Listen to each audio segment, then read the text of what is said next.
Assalamu alaikum and Bismillah Rahman Rahim. This is Dr. Narmeen Hasib, lecturer at University of South Asia. Today we will be discussing about disorders of skeletal muscles.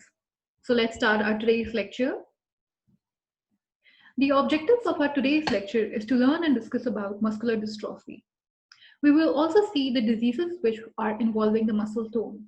We will also discuss about fibrillation and denervation hypersensitivity.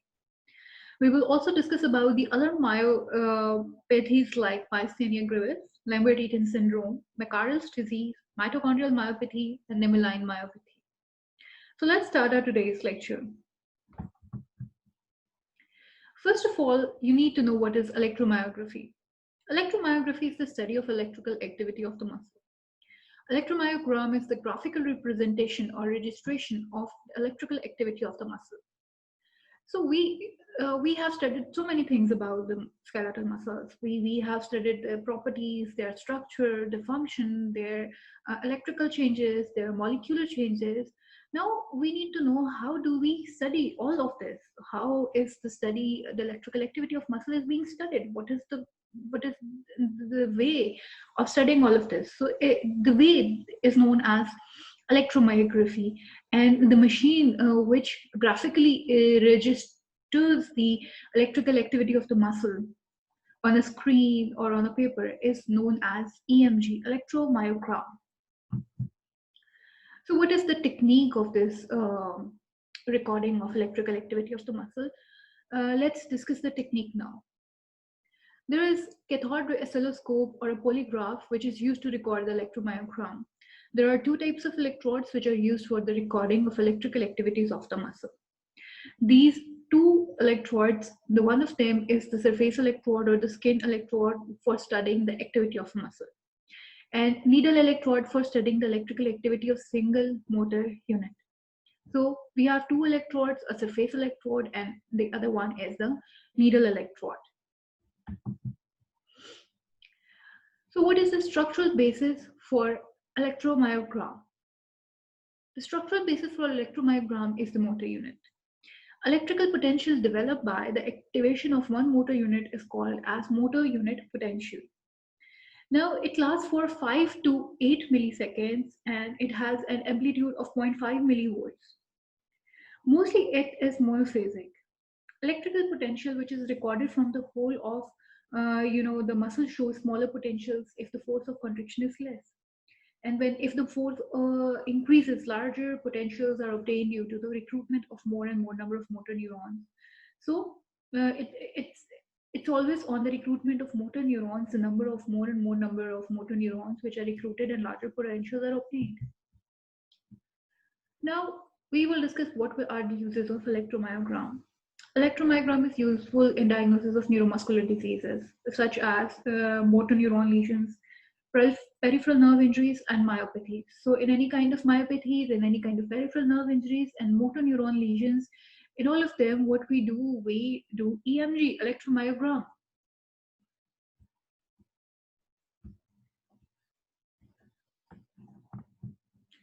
So now we will discuss about the disorders of skeletal muscles, different myopathies. Myopathy is a muscular disorder in which a dysfunction of muscle fiber leads to muscular weakness. Myopathies may be acquired or genetically derived. These diseases may be or may not be involving the nervous system. So this is just the dysfunction of a muscle fiber and it leads towards the muscular weaknesses.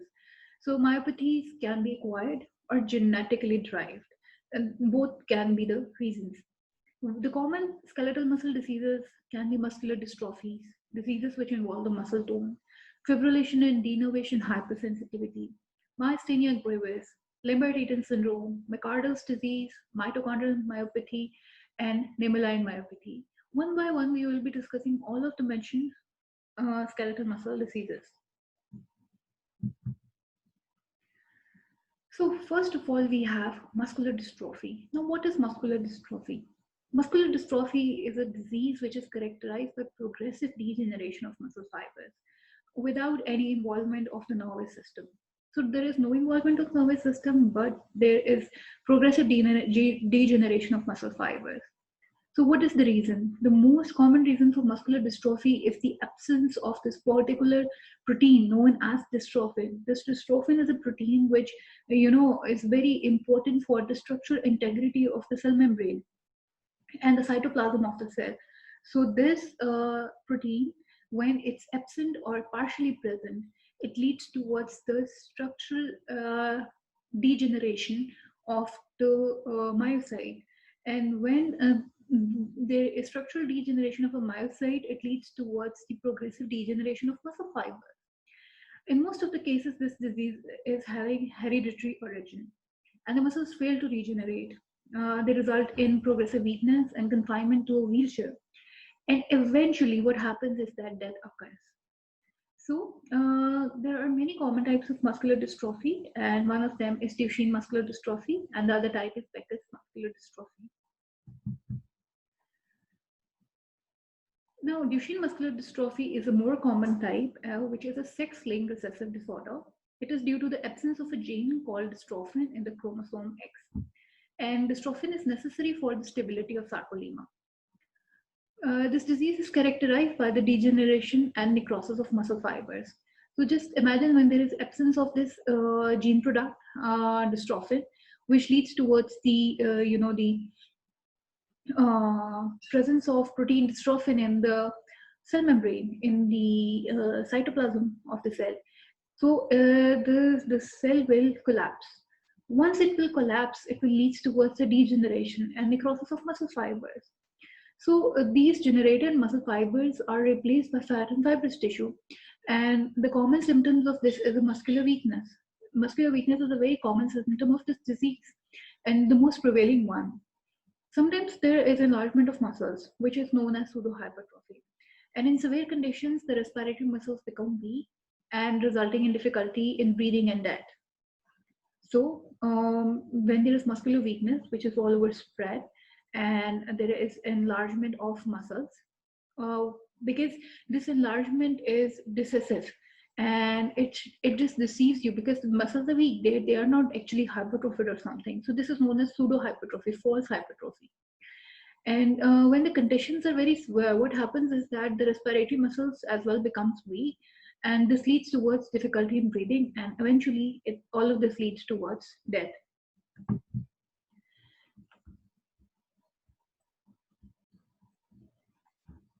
Now we have Becker's muscular dystrophy. Becker muscular dystrophy is also a sex-linked disorder. It occurs due to reduction in quantity or alteration of dystrophin protein. So in a muscular dystrophy of Duchenne muscular dystrophy, what we had, there was complete absence of this protein, dystrophin. But in the Becker's muscular dystrophy, there is the partial reduction in the quantity or there is alteration in dystrophin protein. Common features of this disease are slow progressive muscle weakness. There is progressive weakness in the legs and the pelvis. There is also pseudohypertrophy, specifically in the calf muscles, which leads towards difficult walking, and fatigue occurs, and that leads towards mental retardation. So, if we compare Duchenne and Becker's, Duchenne is much more aggressive, and the lifespan is short in Duchenne muscular dystrophy. And if we talk about Becker's muscular dystrophy, the lifespan is a little bit longer than that of the Duchenne muscular dystrophy, because you see there is partial absence. So it means that some of the dystrophin are still present in the body to make it better than Duchenne muscular dystrophy. Now we have diseases involving the muscle tone. The muscle tone have two kinds of situations. Either it's going to be hypotonia and either it's going to be hypotonia. Either your tone of the muscle will be increased more than it should be, or it will be decreased more than it should be. So first of all, we will discussing about hypertonia. Now, as the name indicates, hypertonia or hypertonicity is a muscular disease characterized by increased muscular tone and inability of the muscle to stretch. So what can be the causes of hypertonia? Hypertonia occurs in upper motor neuron lesions. Now, this is an important point to ponder, that always in upper motor neuron lesion, the muscle tone of the skeletal muscles will be hyper. it will be increased. So during the lesion of upper motor neuron, there is always inhibition of lower motor neuron, and that is lost. So we have lesion of upper motor neuron and the lower motor neuron is inhibited. So it causes exaggeration of lower motor neuron activity. And when the inhibition of lower motor neuron is lost, obviously the lower motor neuron activity is exaggerated, and that results in hypertonia. So it's like a cross. Whenever there is upper motor neuron lesion, it does not inhibit the lower motor neuron lesion, and the lower motor neuron lesion, exaggeration of it leads towards hypertonia. In children, hypertonia is associated with cerebral palsy, which is permanent disorder caused by brain damage, and it occurs before birth and characterized by muscular impairment. Here also the motor pathway is affected, and such children usually have speech and language delays with a lack of communication skills. So when an individual is having hypotonia, it must be associated with some kind of other pathology like cerebral palsy. And along with the manifestation of the hypotonia, because motor pathway is affected, it's also going to affect the speech and language delays, and there is going to be lack of communication skills.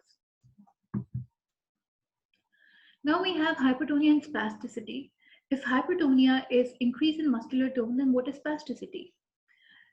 Hypertonia is a single term. It may or may not be associated with the spasticity. Whereas spasticity is a motor disorder which is characterized by the stiffness of the certain muscles due to the continuous contraction. So there is continuous contraction of the muscles, continuous stiffness of the certain muscles in spasticity. And hypertonicity is one of the major symptoms of spasticity. So being one of the major symptoms of the spasticity, paralysis of the muscles due to the hypertonicity is called as spastic paralysis. If there is increase in tone and the muscle is unable to stretch, that is hypertonia. If there is continuous contraction of the muscle, the motor disorder is known as spasticity. And if because of the spastic state of the muscles, they lose their complete function, and that is paralysis, the condition is known as spastic paralysis. In hypertonia, there is resistance to passive movement and it does not depend on velocity, whereas in spasticity, there is an increase in resistance to sudden passive movement. It is velocity dependent and it is faster than the passive movement, stronger the resistance. So if you compare the hypertonia and the spasticity, in hypertonia, there is resistance to passive movement and it does not depend upon the speed of the movement that is occurring. But if we talk about the spasticity, there is an increase in resistance in sudden passive movement, and it is velocity dependent, and that is faster the passive movement and stronger the resistance. Now we will discuss about hypotonia. We have discussed about the tone when it increases. Now let's see what happens when the tone decreases. Hypotonia is a muscular disease characterized by decrease in muscle tone. The tone of the muscle is decreased or lost. Muscle offers very little resistance to stretch, and the muscle becomes flaccid, and the condition is called flaccidity. So we have seen previously when the tone is increased, the muscle is unable to stretch. But when the tone is decreased, the muscle offers very little resistance to stretch, and the muscle is easily lacks its firmness, which is known as flaccidity. Now let's see what are the causes for hypotonia. The major cause for hypotonia is lower motor neuron lesion, and the paralysis of muscle with hypotonicity is known as flaccid paralysis, and it results in wastage of muscle. So when you talk about flaccidity, you talk about the wastage of muscles. There is always wastage of muscles. The muscles are no longer can be in use, and this is associated with the lower motor neuron lesion. We have seen that the hypotonia was associated with the upper motor neuron lesion, but the hypotonicity is associated with lower motor neuron lesion, and it's obviously the mechanism is same. That being in the when the lower motor neuron lesion, the upper motor neurons are not inhibited, and because of the hyperactivity, the muscles are have decreased their tone, and they shows hypotonia. So when there is paralysis, the complete loss of muscle function because of hypotonicity, this is known as flaccid paralysis. Hypotonia may also occur because of central nervous system dysfunction, genetic disorders, or neuromuscular disorders. So for hypotonia, we had only one cause. But for hypotonia, other than lower motor neuron lesion, we can have the central nervous system dysfunction, we can have the genetic disorders, or the muscular disorders as well. So there are some clinical conditions which are associated with hypotonia, and they can be Down syndrome. Down syndrome is a chromosomal disorder which is characterized by physical and learning disabilities. We can have myasthenia gravis, which we will be discussing in a while. Then we have kernicterus. Kernicterus is a brain damage which is caused by jaundice in infants. Then a congenital cerebral ataxia, which leads towards coordination, can also be associated with hypotonia. The next thing we have is congenital hypothyroidism. In hypothyroidism that is congenital can also depict the hypotonia. Hypervitaminosis D. When the amount of vitamin D is hyper in your body, it can be associated with the loss of increase in with the loss of muscle tone. It will lead towards a wastage of muscles. Rickets, which is also a manifestation of the less amount of vitamin D, can also lead towards hypotonia. And the last thing that can be associated with hypotonia is infant botulinism. This is the paralysis which is induced by a toxin known as botulinum.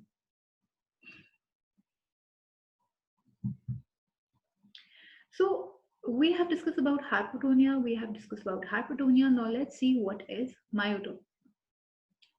Myotonia is just a congenital disease which is characterized by continuous contraction of muscle and slow relaxation even after the cessation of voluntary act. So there is an action potential, the muscle has contracted voluntarily, but after that voluntary contraction, there is continuous contraction. And when there is continued contraction, even when the muscle tries to relax, it relaxes very slowly, because the voluntary act, the voluntary signals that have been generated by the brain does not stop, does not come to an end, and that leads to a continuous contraction of muscle and very slow relaxation. The main feature of this disease is muscle stiffness, which is sometimes referred to as cramps. So we have cramps in myotonia, and muscle relaxation is delayed over here. This type of muscular stiffness with delayed relaxation causes discomfort during simple actions like walking, grasping, chewing. So when there is muscular stiffness, they lead towards delayed relaxation. So when you are having even simple actions, when you're trying to walk, when you're trying to grasp something, or when you're trying to chew, so when there is delayed relaxation of the muscles, you do an action, but you cannot complete it, because whenever you do something, after that your muscles relax. But when they cannot relax, it leads towards cramps and sustained activity, and it irritates you. The muscles are enlarged and it leads towards hypertrophy because of the continuous contraction. And myotonia sets in during early to late childhood, and it is not progressive. So one thing good about it is that it's not progressive. And the other thing is that usually it occurs in early to late adulthood. What can be the cause of myotonia? Now, myotonia is caused by mutation in the genes of channel proteins in sarcolemma, and it occurs in disorders such as channelopathies. And the cause for myotonia is mutation in genes, and the mutation in the genes which have protein channels in them in the sarcolemma. So basically, it's a channelopathy. Now, what is a channelopathy? All the diseases which are related with the channels, with the ion channels, are known as channelopathies. So we have two types of myotonia. One is Becker type myotonia or generalized myotonia, and the other one is Thomson type myotonia. Now, since Becker type myotonia or generalized myotonia is more common than Thomson type myotonia, and it is an autosomal recessive disorder, which is produced by defective genes contributed by both the parents. So when the defective genes which are contributed by both the parents, which the chances of which are rare, this type of myotonia happens. And Thomson type myotonia is relatively more rare than the Becker type, and it is an autosomal recessive disorder produced by defective gene contributed by any one of the parents. So we have studied about myotonia. We have seen the cause, which is the channelopathies, and the two types of myotonia, which is Becker type myotonia, the generalized myopathy, or the Thomson type myotonia. Now we will discuss about fibrillation and denervation hypersensitivity. Denervation of a skeletal muscle, lower motor neuron lesion, causes fibrillation with flaccid paralysis and degeneration hypersensitivity. So in lower motor neuron lesion, which cause the hypotonia as well as the flaccid paralysis, also causes denervation of skeletal muscles or denervation hypersensitivity. For that purpose, first of all, we need to know what is fibrillation. Fibrillation means fine irregular contractions of individual muscles. Just imagine individual muscle fibers are having irregular contractions. That is fibrillation. And what is denervation hypersensitivity? After denervation, which is when the muscle fiber is denervated, it is no longer being innervated, the muscles become highly sensitive to acetylcholine, which is released from neuromuscular junction, and this is called as denervation hypersensitivity. So in fibrillation, we have irregular contraction of individual muscle fibers. And in denervation hypersensitivity, what do we have? We have this hypersensitivity of muscle fibers, of every individual muscle fibers, because of the denervation of muscle fibers. Now we will discuss about myasthenia gravis, which is a very important topic. Myasthenia gravis is an autoimmune disease of neuromuscular junction, which is caused by antibodies to cholinergic receptors.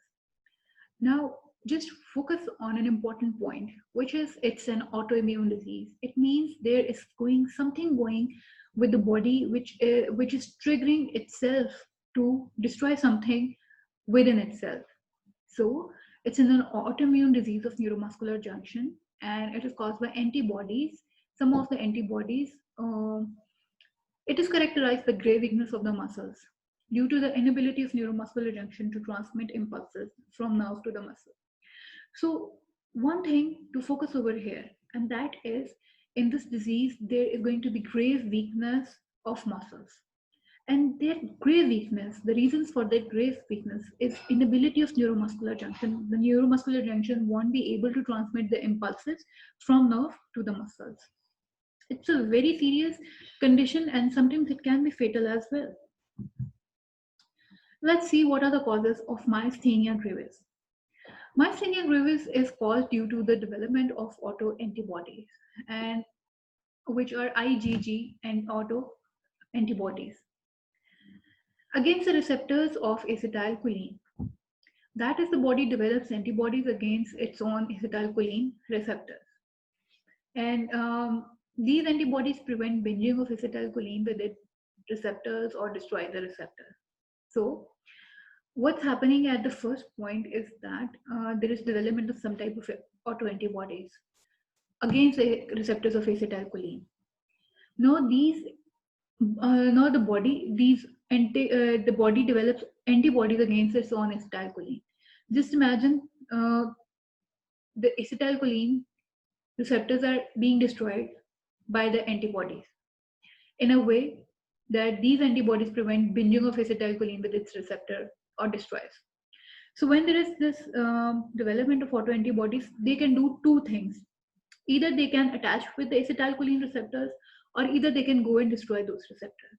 It's their choice. But whatever is going to happen, the acetylcholine release will be normal, but there won't be any receptors availability or the presence of receptors to execute its action. So it's simple. We have acetylcholine. Acetylcholine is just normal, but there can be no acetylcholine receptor, or either non-availability of those receptors in order to execute its function. Now let's see what are the symptoms of myasthenia gravis. Focusing on the mechanism of action of the disease as they are binding or they are destroying the receptors, what will happen is that there is delayed, there can be delayed action potential, or there can be no action potential. And muscles are more susceptible for myasthenia gravis.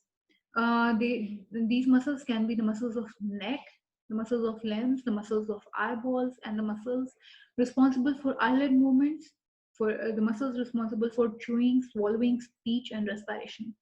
So all of these muscles are more susceptible to myasthenia gravis. The common symptoms of this disease can be the slow and weak muscular contraction because of the defective neuromuscular activity. So if any action potential will be generated, will be slow and very weak, and it will be kind of defective neuromuscular activity.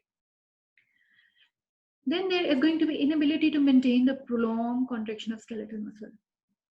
There can be, there can be an impossible proposition that if you say that there can be prolonged contraction of skeletal muscle in myasthenia gravis, because the skeletal muscles will be unable to maintain that prolonged contraction because of the destruction or either inavailability of the receptors.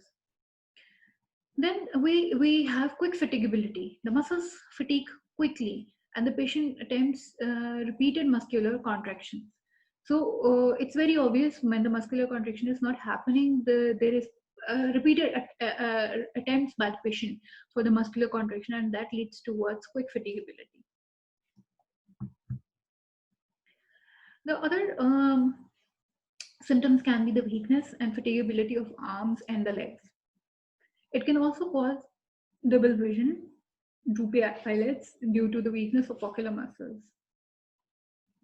It can also lead towards a difficulty in swallowing due to weakness of the throat muscles and difficulty in speech due to weakness of muscles of speech. So all of this can happen in myasthenia gravis. And if the conditions are very severe, there is paralysis of muscles. It leads towards paralysis.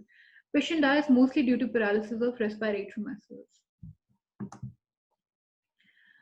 But we do have treatment for myasthenia gravis, and it is treated by administration of cholinesterase inhibitors, such as neostigmine or pyridostigmine. What do these drugs do? These drugs do inhibit cholinesterase, which degrades acetylcholine. So acetylcholine remaining in the synaptic cleft for longer period can bind with its receptors. And once they can bind with the receptors, what they will do, they will keep on going with the muscular contractions. So the muscular contractions won't be weak, and they will keep getting the stimulus from the acetylcholine. Then we have this syndrome known as Lambert-Eaton syndrome. Lambert-Eaton syndrome is a disorder of neuromuscular junction caused by development of antibodies against calcium channel in the nerve terminal, resulting in reduction and release of quant of acetylcholine. Just jog your memory and go to the start of this lecture. We discussed the first step that was involved in the neuromuscular transmission was the release of calcium ions from the extracellular fluid into the intracellular fluid via calcium channels, which just open when the action potential comes. Now imagine if those calcium channels are destroyed by antibodies. If those antibodies destroy the calcium channels, no matter how many calcium we have, if calcium won't enter into the intracellular space of the axon terminal, what will happen? This will lead towards the not bursting of synaptic vesicles and no release of acetylcholine. So very few acetylcholine will be released. And this disease is usually associated with the carcinoma. It is also called as carcinomatous myopathy, and this disease is characterized by several features of myasthenia gravis. So somehow it's more or less associated with myasthenia gravis. The features can be similar. And also the patients have blurred vision and dry mouth in this condition. So Lambert-Eaton syndrome is also an autoimmune disorder in which the antibodies destroys the calcium channels, and when the calcium won't destroy the synaptic vesicles, none of the acetylcholine will be released. And if some of the acetylcholine will be released, it won't be enough to to continue with the sufficient muscular contraction. Then we have McArdle's disease. McArdle's disease is a glycogen storage disease. It is basically the accumulation of glycogen in the muscles. And due to the mutation of genes involving the muscle glycogen phosphorylase, which is necessary for the breakdown of glycogen in the muscle. So what happens in McArdle's disease, there is glycogen storage. There is accumulation of glycogen in the muscles. And the reason for this is mutation of the genes which involve muscle glycogen phosphorylase. When the muscle glycogen phosphorylase is not present, which is important for the breakdown of glycogen in the muscles, the glycogen won't be broken down. And when it won't be broken down, it will get accumulated in the muscles. So because of its accumulation in the muscles, that leads towards some muscular pain, and a lot of muscular pain and stiffness, which are common features of this disease. Then we have mitochondrial myopathy. Mitochondrial myopathy is an inherited disease, and this is due to the defects in mitochondria of muscle fibers. So the muscles won't be able to use energy, because mitochondria is responsible to provide ATP, which provides energy to all kinds of, the movement of ions which are happening. So it's an inherited disease, which is known as mitochondrial myopathy. The last disorder we have is nemaline myopathy. Nemaline myopathy is a congenital myopathy which is characterized by microscopic changes and formation of small rod-like structures in muscle fibers. Now, these small rod-like structures are known as nemaline rod. And the features of this development of motor activities and weakness of muscles. So there are delayed development of motor activities. The motor activities are delayed. They are developed very late. They are delayed milestones, and the weakness of muscles is prominent.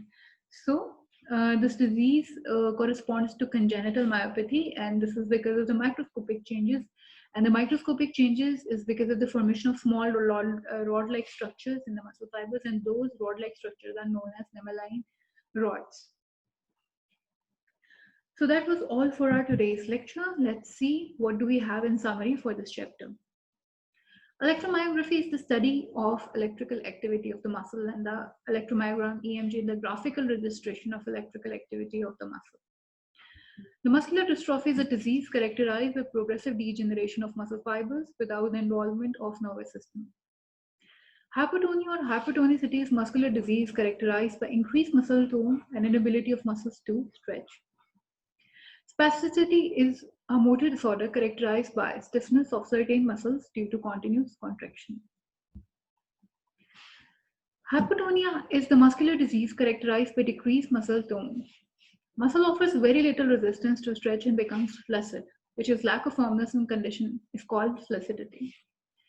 Myotonia is a congenital disease characterized by continuous contraction of muscle and slow relaxation even after the cessation of voluntary act.